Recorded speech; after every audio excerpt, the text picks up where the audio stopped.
Bueno, nos corresponde tratar el tema del cáncer de próstata. Yo soy el doctor Fernando Giordano, adjunto al servicio de urología, a la cátedra de servicio de urología del Hospital Universitario de Los Andes, y me corresponde conversar un poco con ustedes sobre cáncer de próstata.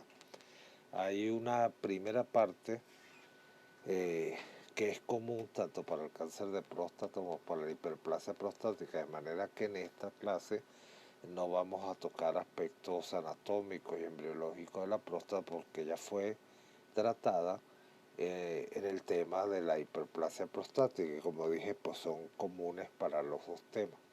Vamos a entrar en materia directa con respecto a qué es el cáncer de próstata y cómo se presenta.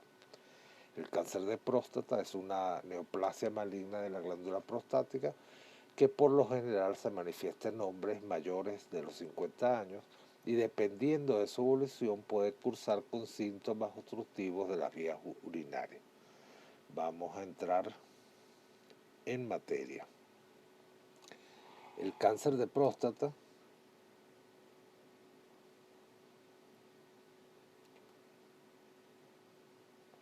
representa un 32% de los tumores en el hombre, por encima del cáncer del pulmón y el cáncer de colon, aun cuando es el cáncer más frecuente en el hombre.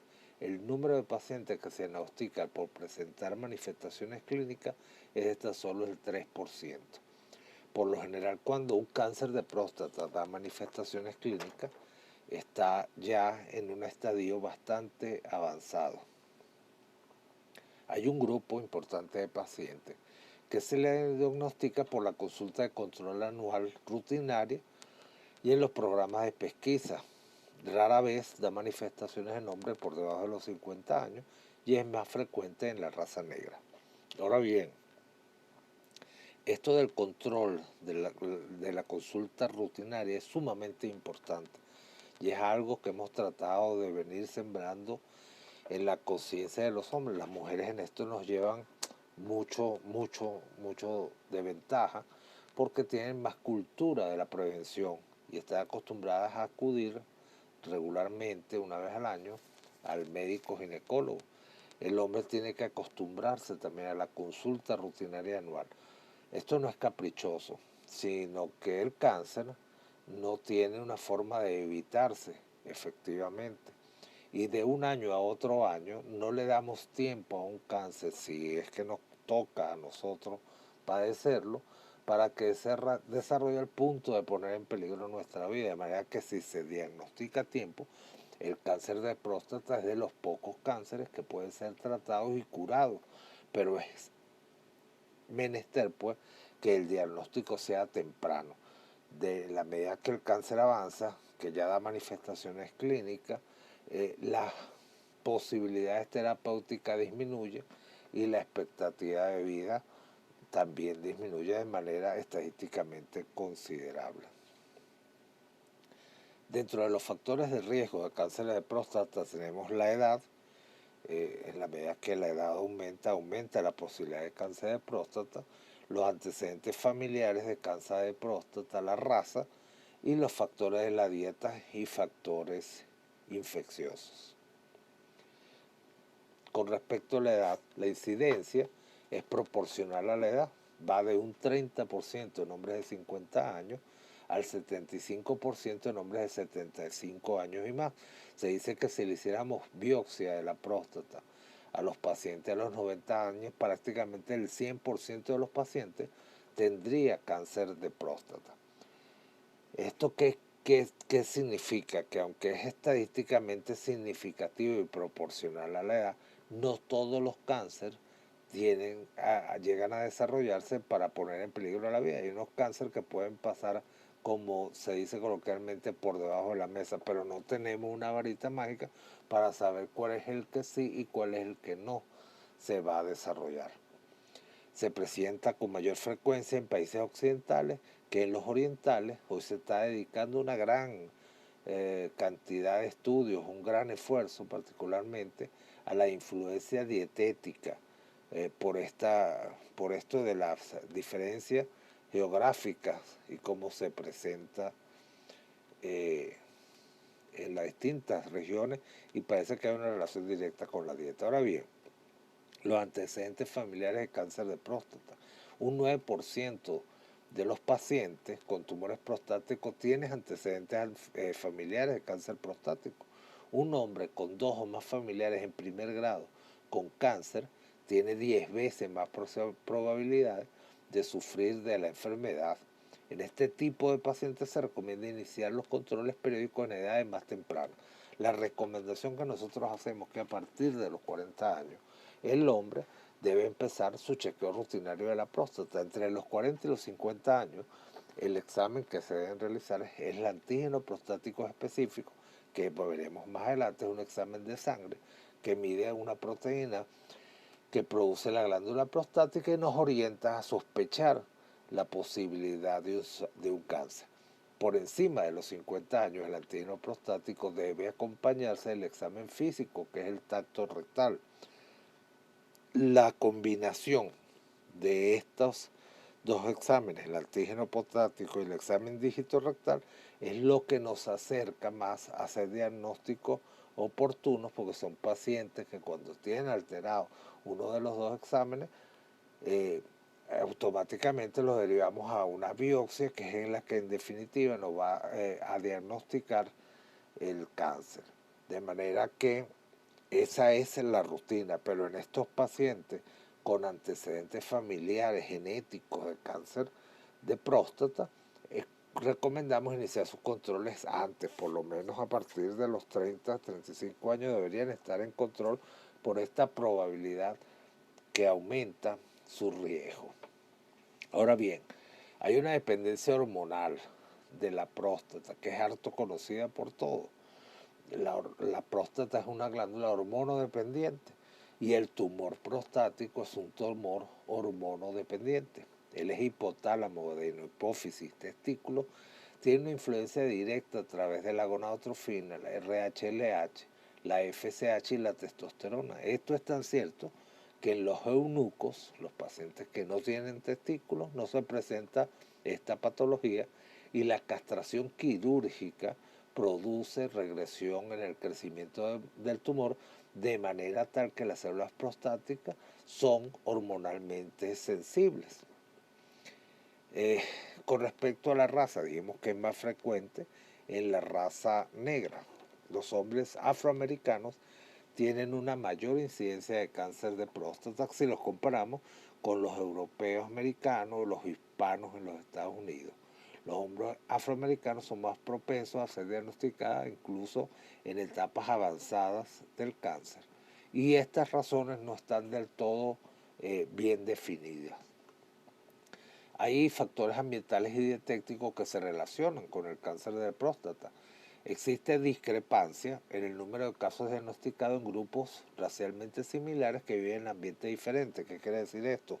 Los asiáticos tienen la tendencia a tener menos cáncer de próstata. Pero si yo saco a los asiáticos de Asia y los coloco en Nueva York, estos pacientes se comportan igual que los neoyorquinos. Empiezan a presentar más cantidad de casos de cáncer de próstata. Por eso es que hoy se le da gran importancia a las dietas ricas en grasa que se han involucrado como un factor etiológico de la enfermedad del cáncer. Y parece que esto tiene mucho que ver, o sea que no es solamente una cuestión de tipo geográfico, sino de lo que consumen en aquellos sitios y lo que consumen en estos otros. Entonces, por eso los factores de la dieta se están estudiando de manera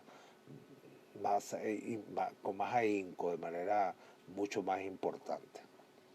Tenemos los factores infecciosos, los pacientes promiscuos sexualmente, con infecciones a repetición, con prostatitis, que es la inflamación de la glándula prostática, que puede deberse a colonización de la próstata por bacterias. Estos pacientes con infecciones a repetición son más propensos a sufrir de cáncer de próstata. Con respecto a la patogenia, se dice que el cáncer inicia su crecimiento en edades tempranas de la vida, originándose en las células acinares de la próstata. En condiciones normales, estas células acinares se atrofian entre la quinta y la sexta década de la vida. se cree que las transformaciones malignas que ocurren en estas células y en estudios que se han hecho sobre el tema, concluyen que estos cambios premalignos ocurren en glándulas que conservan su apariencia juvenil y con menos frecuencia en las glándulas atróficas. Esto sugiere que hay una relación entre la estimulación androgénica persistente y el desarrollo del cáncer. Entre los cambios displásicos de la próstata podemos observar una lesión histológica que se denomina displasia intraductal o neoplasia prostática intraductal. Esta es otro tema de controversia a nivel mundial, porque hay personas que insisten en que esta neoplasia prostática intraductal es un cáncer, pero todavía allí la comunidad científica no se ha puesto totalmente de acuerdo. Con respecto a la anatomía patológica, sabemos que los tumores prostáticos son multifocales, 70% se origina en la zona periférica, 20% en la zona central y el 10% en la zona de transición. Ahora, además de esta clasificación de zona central y zona periférica, que es la clasificación zonal de McNeil, que es una clasificación que nos ha ayudado mucho desde el punto de vista de anatomía quirúrgica, la periferia de la glándula. Cuando hacemos el tacto rectal, lo que está en contacto directamente con nuestro dedo, con el dedo que tacta, es la zona donde suele tener asiento el cáncer de próstata. De manera que el tacto es sumamente importante en el diagnóstico de esta patología, porque podemos a través del tacto sentir cambios en la consistencia, nódulos, etcétera, que nos pueden hacer sospechar de cáncer y debería a este paciente a un estudio de anatomía patológica. Con respecto a los síntomas, la clínica del cáncer de próstata en sus estados iniciales suele ser asintomático. El paciente, ¿cómo se siente? Bien. ¿Cómo orina? Bien. Problemas ninguno. Sin embargo, el paciente puede tener un carcinoma prostático en desarrollo y no siente absolutamente nada. En la medida que el cáncer avanza, pueden presentarse los síntomas propios de la obstrucción, síntomas irritativos y síntomas obstructivos que pueden incluir, entre otros, incapacidad por orinar, o sea, una retención de orina, micción débil, un flujo discontinuo, dificultad para iniciar o detener el flujo de la orina, una poliascuria, una orina frecuente, especialmente por la noche, que se conoce con el nombre de nocturia, sangre en la orina, que es la hematuria, dolor o ardor al orinar, dolor continuo en la pelvis o dolor en el muslo. Fíjense que estos no son síntomas patognomónicos solamente del cáncer. Entonces se presenta cualquier síndrome obstructivo, en un crecimiento prostático benigno, en una estrechez de uretra, en un cálculo enclavado en cuello vesical, por ejemplo. Pero cuando se presenta en cáncer, suele ser ya manifestaciones de una enfermedad avanzada, porque, insisto, en las primeras etapas suele ser asintomático, totalmente asintomático. Para la detección y el diagnóstico del cáncer de próstata, el tacto rectal, como dijimos anteriormente, es fundamental. Tenemos el antígeno prostático específico, PSA, la resonancia magnética multiparamétrica, esto es lo más reciente en diagnóstico y detección de cáncer, y la biopsia, por supuesto, que es la que en definitiva da el diagnóstico del cáncer y de su grado de agresividad. Con respecto a la exploración física, al tacto rectal, al tan temido tacto rectal, uno tiene que concientizar a los hombres. Y aquí es un trabajo no solamente de nosotros los médicos, sino de la familia, de las esposas, de las novias. Aquí tiene que trabajar todo el mundo en concientizar al hombre de la importancia del tacto rectal. Existe un pudor, un machismo allí malentendido. Pareciera que hay muchos hombres que piensan que el hecho de dejarse hacer un tacto rectal va a convertirlos en menos hombres, los va a convertirse en qué cosa, cuando esto no tiene absolutamente nada que ver con la sexualidad, simplemente un examen que escasamente durará un minuto o menos de un minuto, pero que puede significar la vida o la muerte, puede ser la diferencia entre la vida y la muerte. Entonces, A veces el hombre le tiene miedo al tacto y no le tiene miedo a morirse, no le tiene miedo a la agonía, a sufrir de una enfermedad como el cáncer de próstata, que es tan limitante, o sea, es algo que no se entiende. Pero es nuestro deber como médicos tratar de crear esta conciencia. Cuando hacemos el tacto rectal, nosotros evaluamos en primer lugar el tono del esfínter anal, la vacuosidad o no de la ampolla rectal, si está ocupado o no por materia fecal, y palpamos, como les dije, directamente la próstata en su zona periférica, en la periferia como tal. Eh, Normalmente, al tacto rectal, la próstata es fibroelástica, tiene una consistencia similar a la zona hipotenar de la mano, entre el pulgar y el índice, a la punta de la nariz, más o menos parecido a esa es la sensación de fibroelasticidad. En el caso de próstatas con compromiso con cáncer, podemos encontrar un nódulo firme e irregular, un nódulo duro. El tacto no suele ser doloroso, el surco medio suele estar borrado y la próstata es de mayor consistencia. Esta es la característica principal. La próstata aumenta la consistencia, no es esa consistencia fibroelástica similar a la punta de la nariz, sino es una consistencia mucho mayor que en oportunidades llega a ser pétrea. Es como que tocáramos una piedra, un trozo de mármol, es totalmente pétreo. Ante un tacto así, es un tacto sospechoso, el paciente inmediatamente es derivado a una biopsia ecodirigida.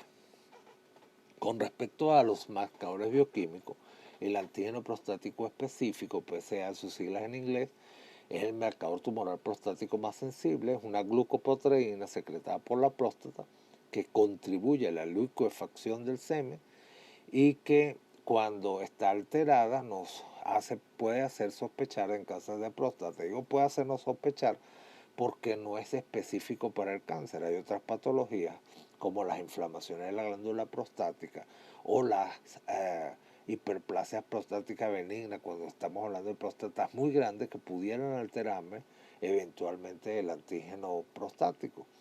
Pero cuando un paciente presenta alteraciones en el mismo, nos obliga a colocar tratamientos, repetir el antígeno, y si el antígeno en repetidas oportunidades nos da cifras alteradas, es un paciente que debemos evacuar hacia una biopsia prostática. Los valores normales que se consideran normales son 2.5 nanogramos por decilitro,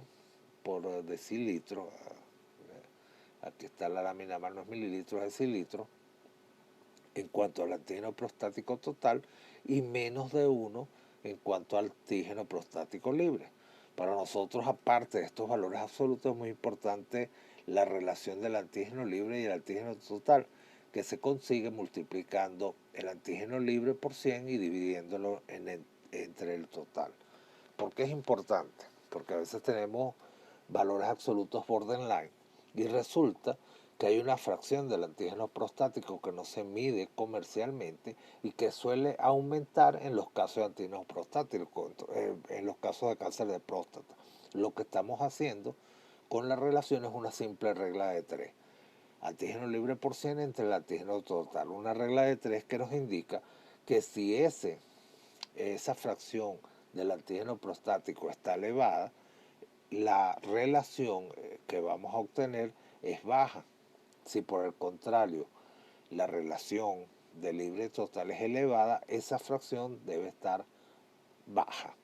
Entonces es una lectura indirecta que estamos haciendo.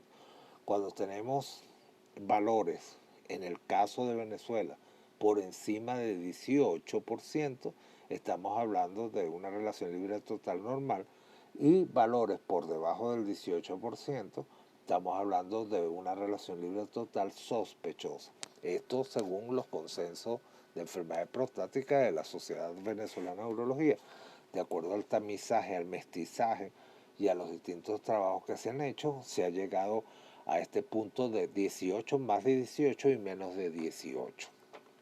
Por otro lado, para nosotros es sumamente importante la velocidad de aumento anual. un antígeno prostático entre un año y otro que el paciente debe hacerse control no debe aumentar más de 0,75%. Si aumenta más de 0,75%, particularmente en 2 años, estamos ante la presencia de una sospecha franca de cáncer de próstata.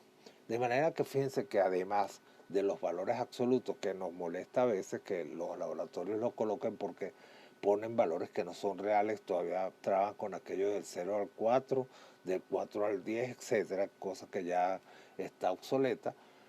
Vemos que hay otra cantidad de lecturas que hacemos los urólogos y que puede hacer el médico general para sospechar de cáncer de próstata. Entonces muchos hombres van por el mismo temor al tacto rectal, se sacan la sangre en el laboratorio y le dicen, no, las cifras están bien, porque está dentro de lo normal. Y resulta que no se le está haciendo todo este análisis que hacemos los urólogos para sospechar de la posibilidad que exista un cáncer de próstata y por allí se está escapando a algunos pacientes.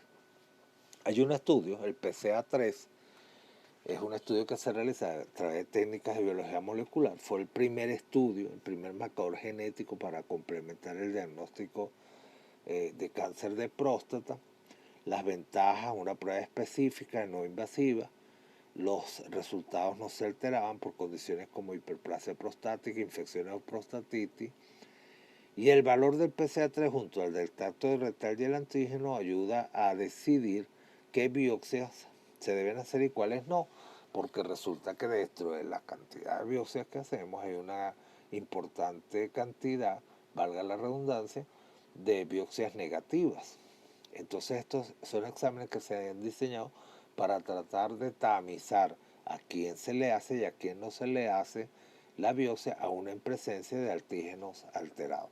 En un principio cuando salió el PCA3 se creía que era la panacea, pero lamentablemente no aguantó la prueba del tiempo, que en medicina es sumamente importante. Después de tiempo aplicando la prueba, se vio como si había variaciones, había falsos positivos y falsos negativos, que al principio se presentaban, no se presentaban. Y bueno, un estudio extremadamente caro en el país en este momento no contamos con él.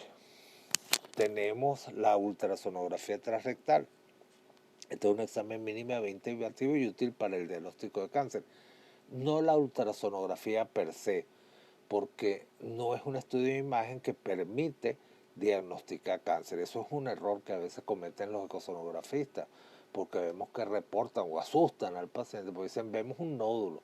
Entonces, como vemos un nódulo en el ecosonograma, eso es sospecha de cáncer. No, tú puedes ver 1000 nódulos y ninguno tiene que ver con cáncer, porque también los adenomas, y de acuerdo a la escala de grises por calcificación, etcétera, puedes ver nódulos y no tienen absolutamente nada que ver. La importancia de la ultrasonografía es que la biopsia se hace ecodirigida por ultrasonido, de manera que permite hacer un mapeo en la toma de la biopsia de todas las glándulas. Es tan específico que yo tomo muestras de la periferia con una aguja fina, periuretral, de la base, del ápex, etc. Entonces es un examen sumamente importante para dirigir la biopsia. Incluso puedo hacer biopsia de las vesículas seminales, que son de difícil acceso. Esta es la importancia que tiene la ultrasonografía perdón, en la detección del cáncer de próstata. La tomografía axial computarizada la usamos en aquellos pacientes que ya tienen diagnóstico de cáncer, pero que queremos valorar la extensión que el cáncer pueda tener. Entonces la tomografía la usamos para diagnosticar metástasis a ganglios linfáticos abdominales o a aquellos pacientes con un PSA elevado después de una cirugía y radiación para evaluar la existencia o no de adenopatías. Entonces lo usamos como estudio de extensión. Luego tenemos la linfadenectomía pélvica. Consiste en la toma de muestra de los ganglios linfáticos donde drena la próstata para determinar la presencia de metástasis. Esto se hace cuando estamos haciendo cirugía radical de próstata Por lo general son biopsias extemporáneas en el momento de la cirugía que nos permite realizar o no vaciamiento ganglionar en caso de necesario. Cuando la biopsia nos reporta metástasis, es obligación pues hacer un vaciamiento ganglionar. Hay algunas escuelas que preconizan que se debe hacer vaciamiento ganglionar prácticamente a casi todos los pacientes. Pero esa es la función de la linfadenectomía para hacer biopsias temporáneas en el momento de la cirugía. El gammagrama es un estudio que nos permite detectar metástasis ósea en el cáncer prostático, el estudio más confiable para detectar este tipo de metástasis. Y la biopsia, que es la reina de las pruebas porque permite realizar el diagnóstico específico del cáncer de próstata. El patólogo va a examinar las muestras, tanto en su aspecto macroscópico, lo que es visible a simple vista, como en el aspecto microscópico, y envía un informe que contiene los datos respecto a la apariencia del tejido, la composición celular, el estado de la enfermedad o la normalidad de la glándula. Ahora bien, acuérdense que en las primeras láminas vimos la resonancia multiparamétrica. Esto es lo último en estudios de imagen, porque la resonancia multiparamétrica es el único estudio de imagen que permite sospechar de un cáncer de próstata. Entonces es un estudio sumamente importante. Cuando yo tengo un paciente con antígenos alterados o con un tacto sospechoso y yo le hago una resonancia multiparamétrica, esta la resonancia me dice si es o no viable esta biopsia, si es o no prudente realizar la biopsia, porque da imágenes de sospecha de cáncer y además a través de la misma resonancia yo puedo dirigir la aguja de biopsia y tomar muestra a esa imagen sospechosa. Es un estudio sumamente importante. Lamentablemente en Venezuela, donde la medicina y particularmente la urología era una de las especialidades que rápidamente adquiría tecnología en todas partes del país, el láser por lo menos para litiasis de las vías urinarias. No era Caracas el que tenía láser, tenía Caracas, tenía Valencia, teníamos en Mérida, tenían en Maracaibo, tenían en San Fernando de Apure. O sea, la comunidad urológica era muy dada a mantenerse al día en cuanto a tecnología. Puede que no hubiesen todos los pueblos de Venezuela, pero las capitales de estado o en todos los estados había este tipo de adelantos. Pero nos agarró la debacle económica con la popularización, vamos a decirlo así, de la resonancia multiparamétrica. Entonces, en este momento solamente hay un sitio en Caracas que está haciendo resonancia multiparamétrica, una clínica de Caracas, y el resto del país pues tiene que o remitirlo allá o no lo hace porque es un estudio bastante costoso, es excelente estudio, pero es un estudio bastante caro. Y bueno, sabemos, no vamos a entrar en detalle cuál es la situación económica del venezolano, y son pocos los que pueden trasladarse, pagarlo y además mantenerse allá el tiempo que se requiera. Pero el debe ser es que todos pudiéramos contar con una resonancia multiparamétrica, porque así evitaríamos una gran cantidad de falsos positivos con antígenos y tactos que no tienen necesidad de hacerse la biopsia, que aunque es un procedimiento mínimamente invasivo, no está exento de complicaciones.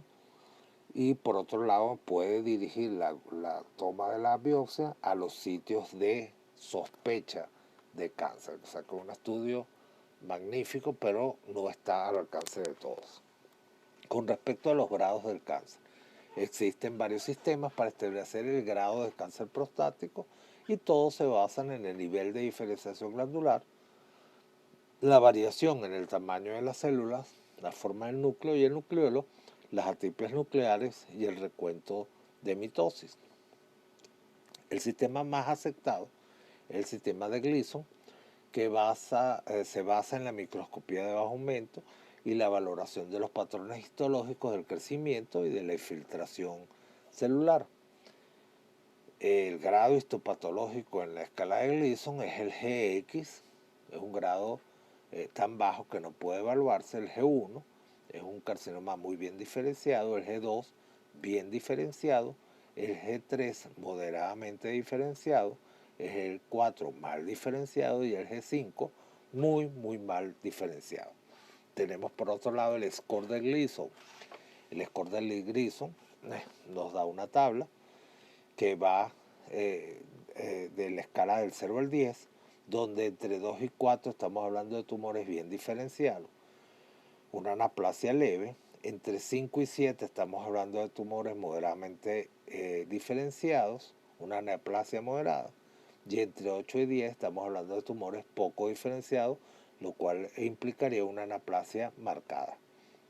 Para valorar el crecimiento, la evolución, el pronóstico del cáncer de próstata desde el punto de vista clínico, el establecimiento del grado de tumor es uno de los parámetros más útiles, pues los cánceres bien diferenciados sabemos que responden mejor a tratamientos que los menos diferenciados, ¿no? Entonces nos permite trazar un plan de acción mucho más específico para cada tumor. La clasificación de un cáncer es una manera de describir la extensión de la enfermedad.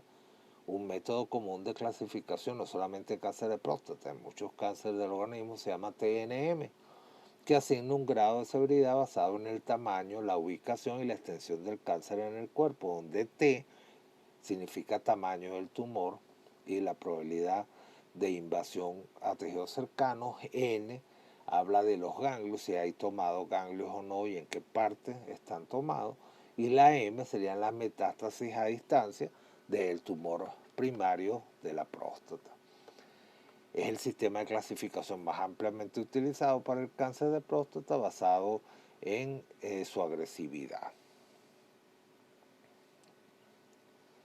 Con respecto a la biología tumoral del tumor,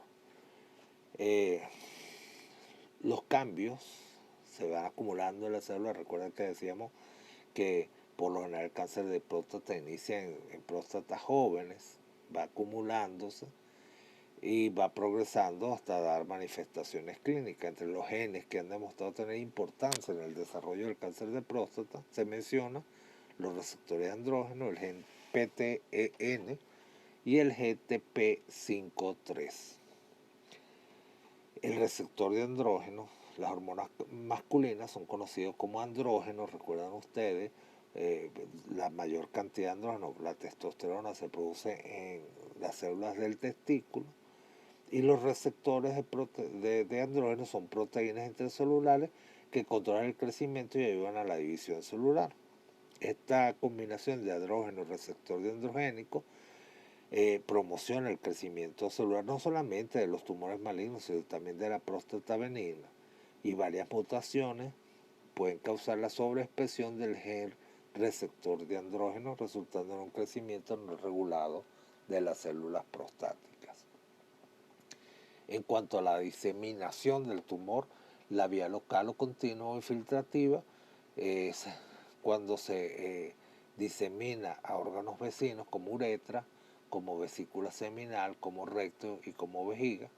La vía hemática, que da metástasis óseas y viscerales, y la vía linfática, que da metástasis a ganglios, básicamente del hipogastrio, el ganglio obturador, el ilíaco sacro, el aórtico inguinal, el supraclavicular, cervical, escaleno y retroperitoneales. Con respecto al tratamiento, en las etapas iniciales es un tumor que podemos tratar con una conducta expectante. Depende del paciente, depende de la variación del antígeno, de algunos factores que tomamos en consideración. El paciente puede ser sometido a una observación activa, lo que se conoce como observación o activa, y conducta expectante, a ver cómo evoluciona. Esto es muy difícil que lo acepte el paciente, sobre todo los pacientes latinos. Que tengo cáncer y usted no me va a hacer nada, tengo cáncer y nada más me va a observar. Por lo general van a casa de otro colega para que les hagan otro tipo de tratamiento. Pero bueno, está descrita la conducta expectante. Está la prostatectomía radical. Cuando un tumor se diagnostica tempranamente, este tumor puede ser sometido a una prostatectomía radical, que es diferente a la cirugía de desobstrucción que hacemos en los casos de hiperplasia prostática benigna. En los casos de cáncer es una cirugía radical. Vamos a sacar el tumor completo de manera que sacamos próstata con su cápsula, con la vesícula seminal. Es una operación bastante agresiva. A diferencia de la desobstrucción, en el caso del cáncer puede haber secuelas como problemas eréctiles post cirugía o problemas de incontinencia urinaria, pero es la vida del paciente la que nos estamos jugando. Pero lo importante es que la prostatectomía radical es curativa en un altísimo porcentaje. Más del 90% de los casos de prostatectomía radical terminan en una cura definitiva. Entonces, esto sucede siempre y cuando el tumor lo hayamos diagnosticado de manera temprana. En otros pacientes donde ya no podamos hacer cirugía radical de próstata porque es un paciente con metástasis, no tiene sentido someterlo a una cirugía tan agresiva cuando no podemos eliminar la metástasis, pero que el paciente presente problemas de tipo obstructivo, lo sometemos a cirugía de resección transuretral de la próstata. Aquí no estamos sacando el tumor, aquí estamos sacando parte del tumor y los adenomas que no o que impiden que el paciente orine de manera adecuada. ¿Por qué hay que hacerlo transuretral? Porque si hiciéramos cirugía abierta corremos el riesgo de diseminar las células cancerosas, cosa que no es conveniente para el paciente, mientras que con la cirugía endoscópica a través de la uretra cauterizamos de manera adecuada y este riesgo de diseminación se elimina. Entonces es la cirugía que haríamos en caso de pacientes obstruidos. La radioterapia externa, hay aparatos en el mundo realmente excelentes para aplicar radioterapia, sin las secuelas negativas que tenían las viejas radioterapias. Aquí lamentablemente no contamos con esta tecnología. La radiación interna, que es la braquiterapia. La terapia hormonal, que la realizamos en pacientes que no podemos someter a cirugía. Fíjense que en próstata la quimio se utiliza como medida de salvataje en algunos tipos de cáncer, pero por aquello de que el cáncer es hormonosensible, el tumor de próstata es hormonosensible, hacemos tratamiento o terapias hormonales que lo que van es a evitar la acción de los andrógenos sobre la glándula prostática, reduciendo el tamaño del tumor y prolongando la vida, la expectativa de vida del paciente. Ya tenemos pacientes con tratamientos hormonales que superan los 11, 12, 13 años de tratamiento, y sobre todo los pacientes más jóvenes, porque hay otra cosa con el cáncer. Cuando el cáncer se detecta en pacientes mayores de 70 años fundamentalmente, por lo general la expectativa de vida no llega a ser tan larga como para poner en peligro la vida. O sea, en otras palabras, el paciente se muere de viejo y no se muere por cáncer. Pero los pacientes más jóvenes que tienen más riesgo, estos medicamentos hormonales les dan una expectativa de vida mayor con una calidad de vida aceptable. No tan efectivo como la cirugía, pero bueno, es la alternativa a los pacientes que no podemos operar. La eliminación de los testículos, que es la orquidectomía, es la castración quirúrgica. También estamos eliminando la fuente principal de productora de andrógenos y los antiandrógenos que se utilizan para cooptar o eliminar el efecto de la testosterona. A manera de resumen, entonces, rápidamente, recordemos, el cáncer de próstata ocupa la primera causa de muerte por cáncer en hombres en el mundo. Casi todos los cánceres de próstata se desarrollan en las células glandulares. Hay mucho mayor riesgo de cáncer de próstata con el aumento de la edad. La mayoría de los casos ocurren después de los 50 años y si hay un familiar directo diagnosticado de cáncer de próstata, hay hasta 10 veces más de posibilidad de sufrir del mismo. En los Estados Unidos, los afroamericanos tienen mayor incidencia de cáncer de próstata. Se dice que los factores dietéticos influyen en el riesgo. Acuérdense de los pacientes que movilizamos de una zona geográfica a otra cuando los sometemos a las dietas de estos nuevos sitios, pueden desarrollar el cáncer. el consumo de carnes y productos lácteos parece que puede aumentar los riesgos de cáncer de próstata versus alimentos o proteínas de peces, el consumo de verduras. Se dice que el tomate y el aguacate tienen sustancias que pueden contribuir a una quimioprevención en el cáncer de próstata. Entonces, esto hay que estudiarlo con más detenimiento. Desde el punto de vista de los síntomas, en etapas tempranas pueden ser asintomáticos, pasar desapercibidos, y en la medida que el cáncer avanza puede dar sintomatología tanto obstructiva como irritativa. Con respecto a la detección, contamos con el antígeno prostático, que debe empezar a hacerse a partir de los 40 años de edad. Entre los 40 y los 50 es el examen mandatorio para control de la próstata. El PCA3, como les dije, no ha pasado la prueba del tiempo. Lo nombro aquí, pero no contamos en el país con ello.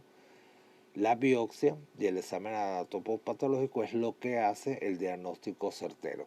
Esto pasa también por el tacto rectal, que nos permite sospechar de casos de cáncer cuando encontramos un aumento de la consistencia, nódulos o asimetría. Para el cáncer de próstata, el sistema Gleason es el que más se utiliza para medir su agresividad y su grado. Hay cambios genéticos que parecen tienen que influencia en la producción del tumor, la alteración del gen PTEN y del gen TP53, los dos genes que se implican en el desarrollo del cáncer de próstata, y la proteína del receptor de andrógeno, que une los andrógenos en las células con los receptores para andrógenos. Este complejo promueve el crecimiento y la división celular, no solamente, como les dije, del cáncer, sino aparentemente también con la próstata benigna. Hay tratamientos amplios que incluyen quimioterapias de salvataje, cirugía radical, que es curativa cuando se hace a tiempo, terapia hormonal, que es paliativa para eliminar el efecto de la testosterona, y la radioterapia externa e interna, similar más o menos a la actividad que puede tener la cirugía radical de próstata. La observación, vigilancia cuidadosa de la próstata es una opción de tratamiento en algunos casos escogidos. Bueno, con esto hemos abarcado el tema de la glándula prostática. Terminamos con este tema de la próstata maligna. Quedo a su disposición para cualquier consulta, cualquier inquietud, cualquier aclaratoria que deban hacer. Ahí están mis redes, me pueden contactar por allí o a través del delegado. Estamos abiertos para aclarar cualquier duda. Pueden encontrar en las redes y en los textos pues este tema mucho más ampliado, pero creo que con esto abarcamos lo que realmente nos interesa que un médico general aprenda. Fíjense que la óptica nuestra en cuanto a la docencia de la urología con los estudiantes del cuarto año está básicamente, pensamos y pienso yo en lo particular, a nosotros no nos interesa interrogarlo sobre lo que nunca van a ver o nunca van a necesitar. Eso es un error que han cometido algunos profesores en la universidad a lo largo de los años, no solamente en nuestra facultad, hablo en general en la universidad. El profesor debe interrogar al estudiante sobre aquellos puntos que va a utilizar, sobre los puntos que nos interesa a nosotros, que ustedes manejan cuando estén en el ejercicio profesional, estén como médicos rurales, estén por ahí solos. Entonces, en este tema de la próstata, que es importante que ustedes sepan interpretar un antígeno prostático. No solamente que lo indique y que lo pidan, sino que si el paciente les llega con un antígeno, ustedes tengan claro cuáles son los valores normales, cuáles son las operaciones que pueden realizar para sospechar si ese antígeno es del todo normal o no, más allá de las cifras absolutas. Es importante que hagan tacto rectal, que se les quite el miedo a hacer tacto rectal y que sepan que está tocando. De verdad que tienen que aprovechar sus pláticas de esmiología, y cuando pasen por urología en el hospital tienen que tratar de aprovechar, mientras más tactos hagan, mejor, porque este es uno de los exámenes más importantes. Hay otras cosas, está el cáncer de testículo y la semiología general urológica, pero en este tema de la próstata, el tacto rectal es fundamental. Tacto rectal y antígeno prostático. De hecho, le estoy diciendo las preguntas por lo menos que voy a hacer de este tema, porque son las cosas que a uno le interesa que ustedes aprendan. A mí no me interesa que ustedes se aprendan. Es importante que conozcan, por supuesto, por lo menos la clasificación del cáncer, pero ustedes no van a estar clasificando cáncer, o no en las etapas de ejercicio temprano. Podrán clasificarlo después, pero no en ese momento. Pero esto otro es práctico, es pragmático y es de todos los días.